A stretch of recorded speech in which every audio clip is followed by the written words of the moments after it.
This week on The Splash, we join Laker baseball in the playoffs, learn about safety on the water, and a first look at West Bloomfield's newest summer attraction. The Splash is a production of Civic Center TV. We're a news magazine that covers everything from local news to feature stories, all so that we can bring you the latest from the greater West Bloomfield area. And now, let's dive into The Splash. Welcome to The Splash. I'm Brooke Allen. Every spring, high school baseball teams from around the state battle in a 38-game regular season leading up to the playoffs. This year, our very own West Bloomfield Lakers took the postseason field in hopes to fight for a state title. Erica Jones headed out to the district semifinals on Saturday to cover the story. The West Bloomfield varsity baseball team came into the playoffs with 24 wins under their belt, more than any Laker team in over 10 years. But despite an impressive regular season record, the Lakers knew the playoffs would be an entire different level of competition and intensity. I think it's starting to really hit us that's it's do or die. We really need to prepare and be mentally ready every second. There's a lot of teams where you can win 3-4 games against them in the season, and they can bite you when it matters. And sure enough, the Lakers' district semifinal opponent was a team they outscored in every meeting this season, Birmingham's Seaholm Maples. But they knew beating a team for the fourth time in a row would not be easy. Those 3 games that we had against Seaholm, we had success against them early in the year. I don't think it's going to play much of a factor in this game. It's a brand new game. Playoffs is just a different atmosphere, so you can throw those games out the window, and we know that we're going to get their best shot. So we never take anyone lightly, and we will definitely be prepared for a very, very tough test. The Lakers took an early 3-0 lead and held onto it through the 4th inning. But Seaholm stepped up in the 5th and said it's not over yet. The Maples scored on a double in the 5th and 2 in the 6th, quickly tying the game. The Lakers came out in the bottom of the 7th, fully prepared to battle in extra innings. But sophomore Logan Pakur said, "Oh no, I'm ending this now." Josh was getting nervous, and he was like, "Logan, you're going to be pitching. Garrett's pitch count is running up too high. You're going to be pitching in the 8th." And I was like, "No, I'm not." He's like, "Why?" He's like, "I'm going to end it right here." And then I did. I knew I was going to get a fastball right down the middle, so I just jumped on the first pitch, and then I just took it pretty far. The thrill of hitting a walk-off just gave me the motivation. Everyone at the ballpark felt the unmatched level of joy, excitement, and relief of the victory. It was awesome. I'm almost in tears, quite honestly. Great game. The kids have heart. They played great. Deserve the win. A couple years ago, we made it to playoffs, lost first game, and I just had to come back and prove something different. The fist bumps, cheers, and hugs continued, but the Lakers had to lock back in and remember what was next. Another battle, and one even more intense. West Bloomfield Lakers against the team hosting it all, Brother Rice Warriors, a long-time heated playoff rivalry to be rekindled. This was the first time that the 2 schools have played in the playoffs since I was playing. We were up 3-2 in the 5th and got the first out in the 5th inning, and kind of felt like, man, we might have these guys, but a couple things just didn't go our way. They had a couple hits that found holes where guys just weren't at, and one thing led to another, and they had a huge inning there. The Lakers put up a good fight, but that one huge inning ended their season. The Warriors took the game 8-3. You can't make mistakes against a team like that, and unfortunately, we just made a couple too many. The end result was not what the Lakers wanted, but one final loss does not take away from what this group accomplished. Win or lose, you don't want to wish that you did more. We can walk away knowing that we put everything we had into it. We had a real good year. It always sucks to lose, but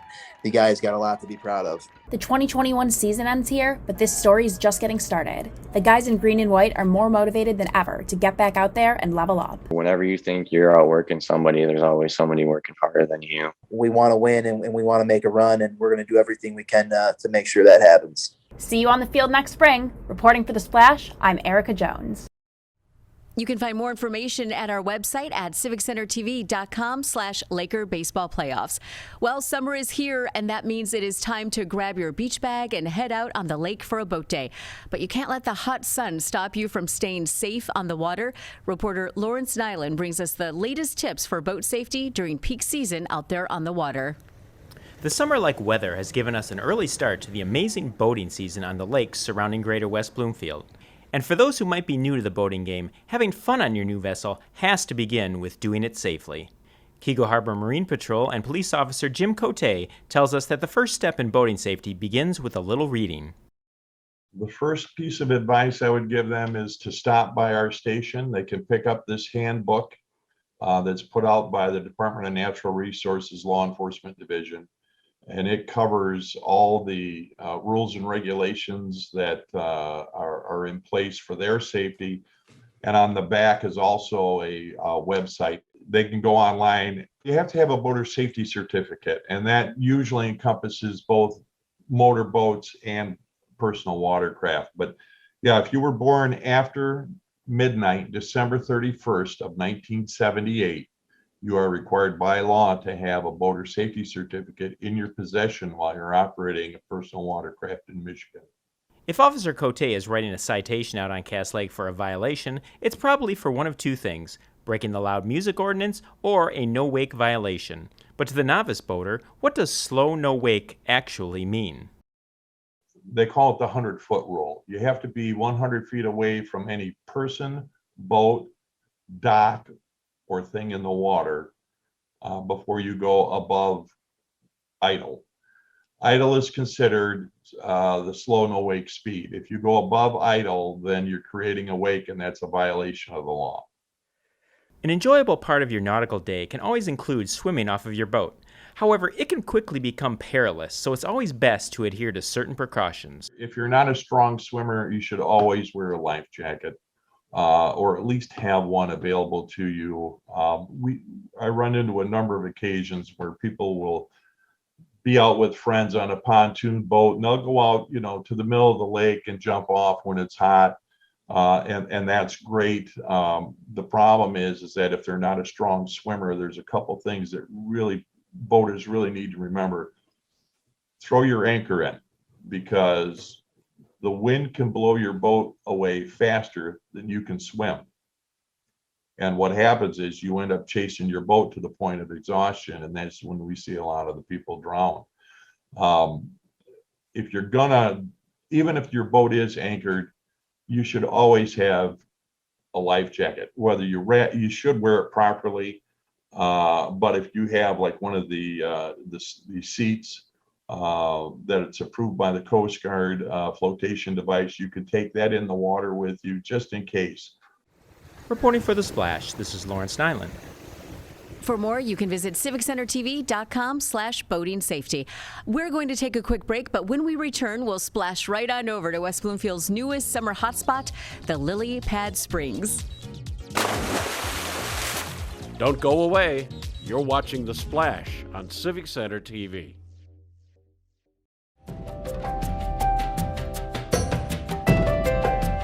I choose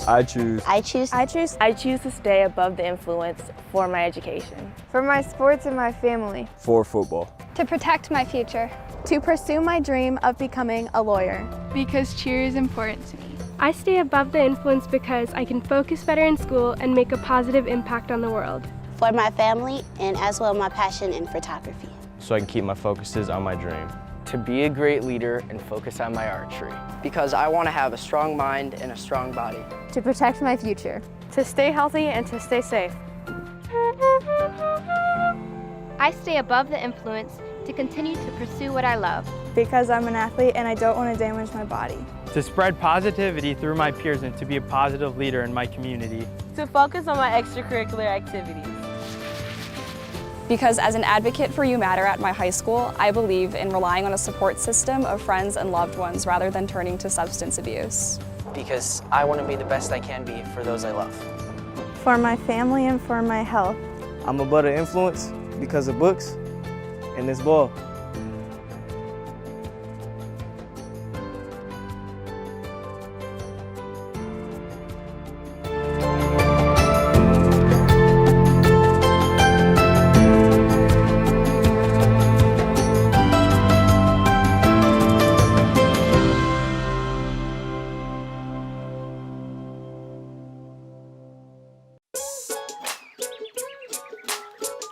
One of the things you can look for in your friends is a change in behavior. These can be big changes, they can be small changes in mood, physical appearance. They may be sleeping less or sleeping more, drinking more, or their eating patterns may be different. One big change that can be pretty obvious is change in motivation. Do they no longer want to play basketball? Do they no longer want to play video games? Now that we're spending more time online and in virtual settings, it's really important to pay attention to the language that your friend is using and the words they're using to communicate. So when we text our friends, are they taking longer amounts of time to respond? Are they not responding at all? You don't have to be an expert to try to recognize these signs. The second that you feel it in your gut and that you're concerned, that's the second to have the conversation and open the door to what might be going on. And now, back to The Splash on Civic Center TV. Welcome back to The Splash. I'm Brooke Allen. Lily Pad Springs is finally open for play. Parents and kids can come splash around the pad for an all-new summer experience right here in West Bloomfield. And Daniel Zivian stopped by for the grand opening to get the story. Are you looking for a place to cool off this summer? Looking to take advantage of lifted restrictions? West Bloomfield has the place for you. On June 1st, Lily Pad Springs had its grand opening, and the new park has already seen plenty of business. Facility manager Mike Hodgins has taken care of dozens of visitors over the past week. There's been a lot of excitement for the past couple months. The first 70-degree weather day, we had public in here asking questions, trying to figure out when they can get in here and enjoy all the features we have. And when I say it's been like an entire organization's work to get this place up and running, I mean everyone. Indeed, West Bloomfield Parks have been planning the largest splash pad in Michigan for a while. The design plans were approved by a 6-to-1 vote in 2018. Unfortunately, as Recreation Superintendent Kelly Heyer tells us, construction did not go according to plan. Like with everything, it came to a halt last March in 2020. And so for us, we were a little bit into the project and getting ready to start building and break grounds. And with the construction industry, everything was completely halted. And we decided right from early on, we're not going to put any pressure on us. We'll just let it happen. Construction will just be for 2020, and we'll open in 2021. Despite the pandemic, this delay allowed Heyer and her staff to make a multitude of decisions on how best to use their newfound space. For this space, it's a little over 4 acres. So when we took a look at the footprint from the existing building, the Family Aquatic Center, we said, okay, what can we reuse? So that was fun, picking out the features, the colors, of course, and then all the amenities that go with the spray pad. Thinking about what do parents need, what do grandparents need, or anybody else bringing their kids to the spray pad. So, of course, shade is important, benches, and everything else that comes with the park. Garbage cans, bathrooms, maintenance storage. So that kind of is a short little snippet of what we were thinking when we were looking at the 4 acres. Okay, what can we put in here? With the splash pad built and the facility ready for patrons, all there was left to do was open up in style. Instead of cutting a ribbon, Deputy Chief of Police Kurt Lawson and 9 other West Bloomfield officers suited up and took one for the team under the giant bucket. A week into operation, Hodgins and his on-site crew are proud to have Lily Pad Springs up and running for the season. From, the seasonals to all the way up to the top. Everyone's put in work to get this place open and running. The patrons of West Bloomfield seem to be very happy, and that's what we wanted, and everyone in the surrounding areas that's visited so far, we've gotten great feedback. At 3 sessions a day, every day this summer, expect Lily Pad Springs to become a West Bloomfield staple for years to come. For The Splash, I'm Daniel Zivian. To know more, you can visit civiccentertv.com/lilypadsprings. We're going to take a short break, but when we return, I'll sit down with Debbie Hack from the Sports Club. Don't go away. You're watching The Splash on Civic Center TV. I'll be seeing you in all of my favorite places with laughter and warm embraces all day through. The park where we play the stupid crowd. just the way that favorite cookie smell and Big Bird's tree we love so well. I'll be seeing you.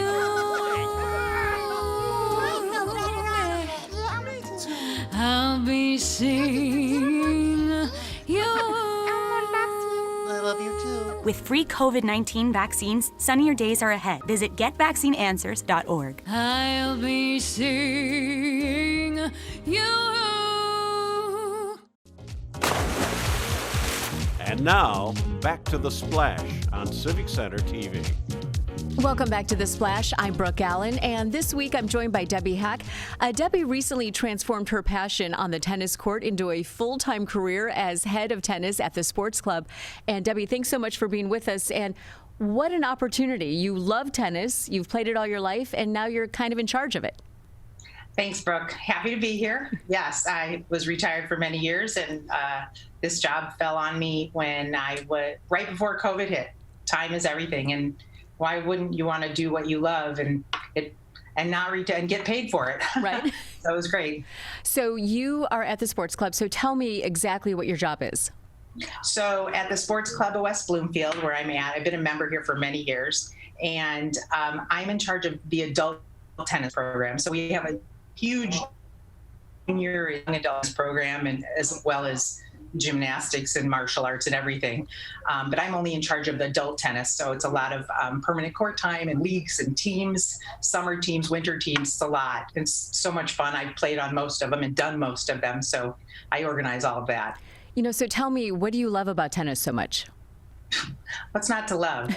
I've been playing it all of my life. It's one of those games you can play from, I like to say from birth to death.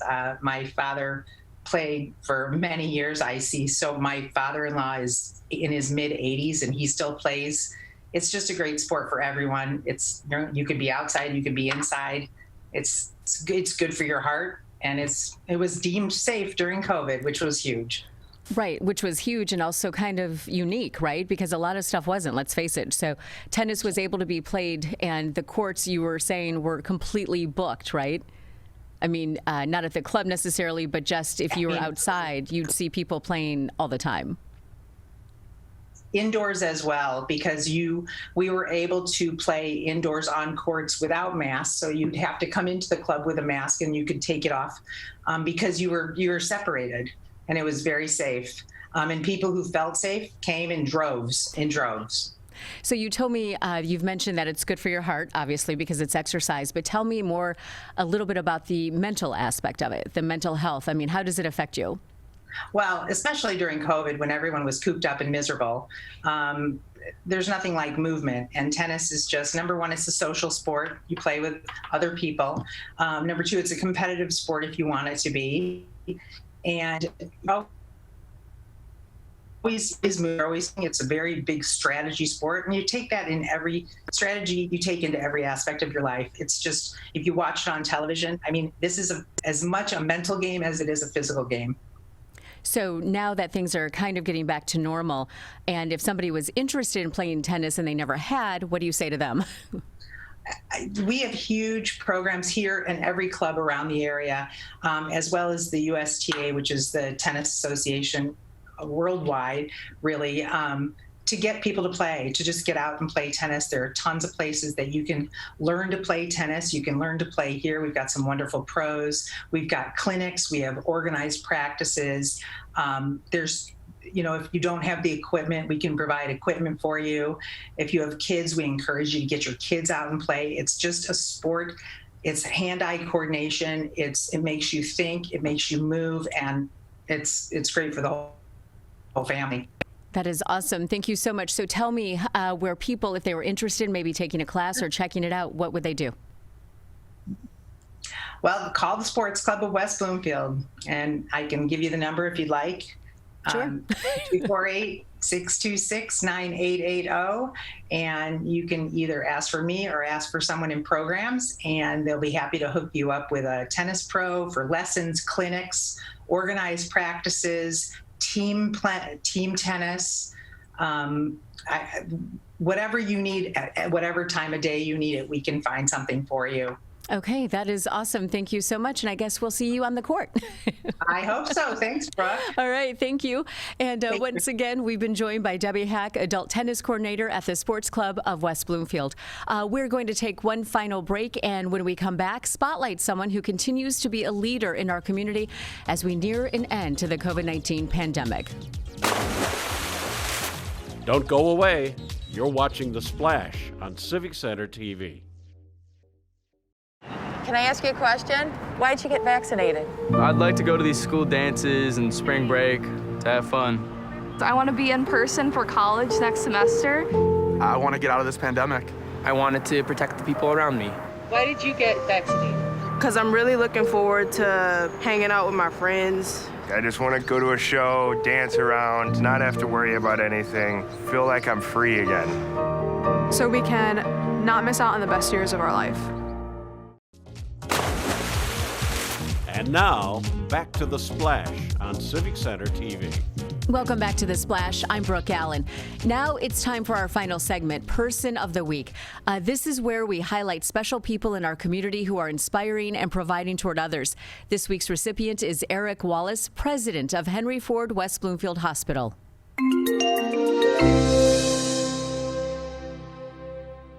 Wallace is in his third year as president of Henry Ford West Bloomfield Hospital.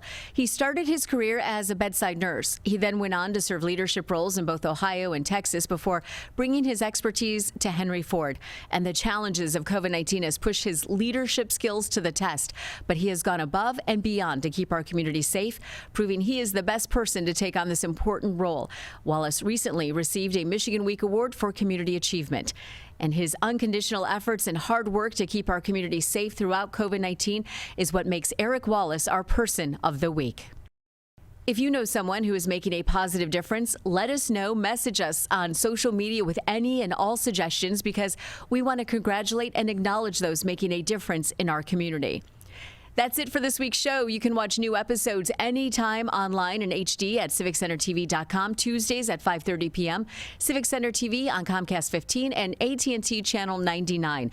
Follow us on YouTube, Twitter, Instagram, and Facebook at Civic Center TV. And you can also listen to me weekdays from 10 a.m. to 2 p.m. on WWJ News Radio 950 and online on the Odyssey app. For all our friends in Sylvan Lake, Orchard Lake, Kego Harbor, and West Bloomfield, I'm Brooke Allen. Thank you for watching The Splash.